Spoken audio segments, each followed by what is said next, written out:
All right, let's bring in Lydia Miljan, political commentator. She's a poli-sci professor at the University of Windsor. And I want to get to the budget, but let's talk about that intriguing story in the Globe and Mail by Lawrence Martin, who's their political affairs columnist, saying that he's hearing Dominic LeBlanc is mulling over the idea of taking over for Trudeau if and when Trudeau leaves. Your thoughts?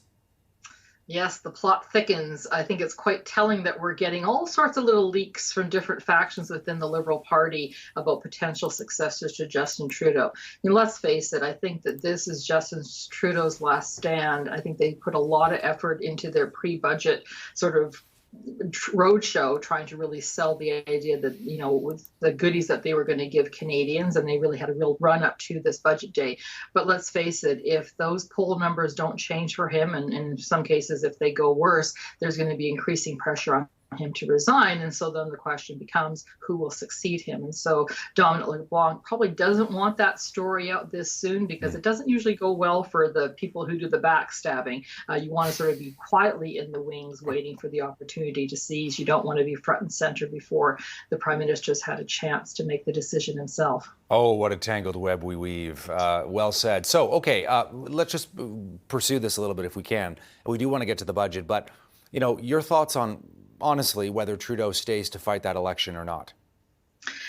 He keeps on saying that he's going to remain. I don't see it happening. I think there is going to be a lot of pressure on him to go down. When you look at all the polls, I was actually just watching Nanos's report this week, showing that Justin Trudeau is really trailing behind significantly Pierre Poilievre. And, he is the face of the Liberal Party. And to his credit, he brought the party from third place in 2015 to win a majority government, and then 2 successive minority governments. So the question he has to ask himself is that does he want to end on his own terms in a so-called winning streak, or does he want to go down in flames, which seems to be the case in 15 months from now. And I don't think that he'd probably want to have that legacy of somebody who took it from the remnants of ashes to bring it back up, only to destroy it under his watch. He's probably much more likely to want, at least if the Liberals are going to go down, he'll probably want them to go down under a leader other than himself, sort of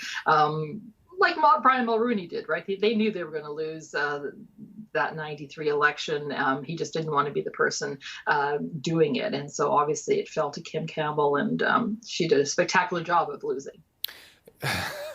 I remember that election too. Okay, although I was very young. I think that was the first election I ever voted in. Let me ask you this. Toddlers. Yeah, there we go.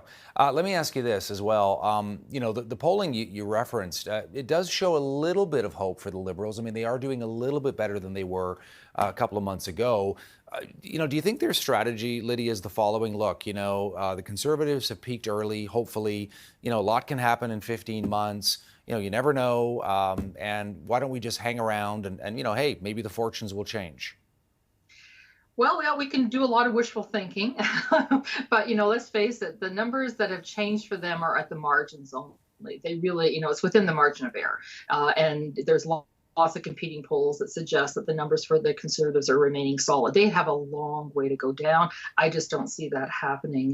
This budget really seemed to be grasping at straws for them. I mean, they really are throwing everything at the wall, and they're getting panned. I mean, they're getting panned by all sorts of different people, both on the left and on the right. And in particular, their gambit is to try to woo that 18 to 30-year-old demographic, to try to bring young people in. Their slogans all about, fairness for a generation. But, critics are quickly pointing out that when you increase taxes, when you increase your debt and deficit, you're having an intergenerational burden on those same people. And so I doubt that it's going to help them in the long run. I mean, we're going to have to see next week's poll numbers. But again, if those numbers aren't budging significantly, or if they remain the same, it seems that they're going to have to figure out a different tact. And since they've just put out this budget, they're kind of now hammered in by the policies they put in there, and that we're not going to see any major change until maybe the fall economic statement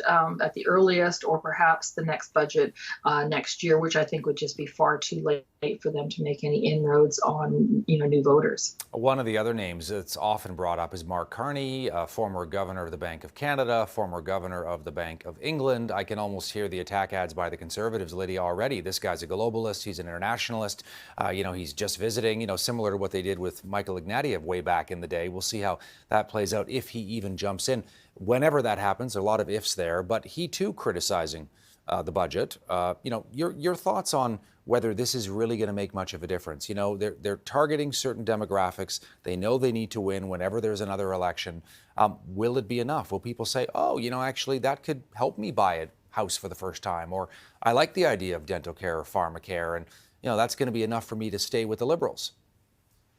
Yeah, people love free stuff and they love lower prices, but they also are pragmatic, and they're seeing that the things that the Liberals are offering aren't necessarily helping that many people. I mean, the dental care, you have to be, I think, very old to get that dental care, and it's very confusing on how you're going to do it. And the other thing is, it didn't even consult with the dentist, so there's a lot of uncertainty there. And yes, of course, everybody wants affordable housing, but I don't know if we're convinced that the measures that the Liberals have put in place are really going to make that much of a difference. We know that inflation's out of control, and we know that the debt costs of this government are more. We're paying more in our debt than we are for healthcare. That is a terrible headline for any government. And as much as they want to micro target, when that's put to people and they're reminded of that, they are probably less likely to want to stick with the Liberals, and are probably desperate for any new ideas, even if they're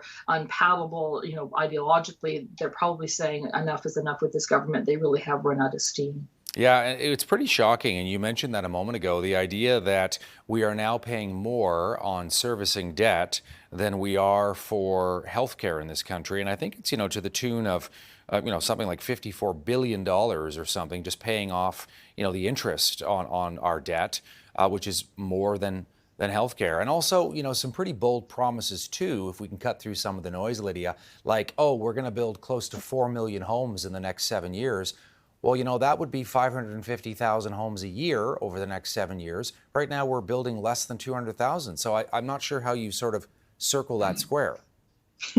Well, again, I've said this before, this is a government that loves to overpromise and underdeliver. I mean, at the end of the day, governments don't build houses. The private sector builds houses, and construction work builds houses. And there's lots of things that go into why we are stagnating. I mean, ultimately, we have a productivity problem in this country. We're not competitive with our peer nations. And quite frankly, the burden of government is too great, both in terms of the regulatory burden and also the taxation burden. So I think people understand that. And what's frustrating, I think, when I look at the budget, is that the government really failed to recognize their own hand in the problems that we have, and in fact double down on their existing policies. And essentially, that's why they're being panned by every single economist that I looked at for the last couple of days.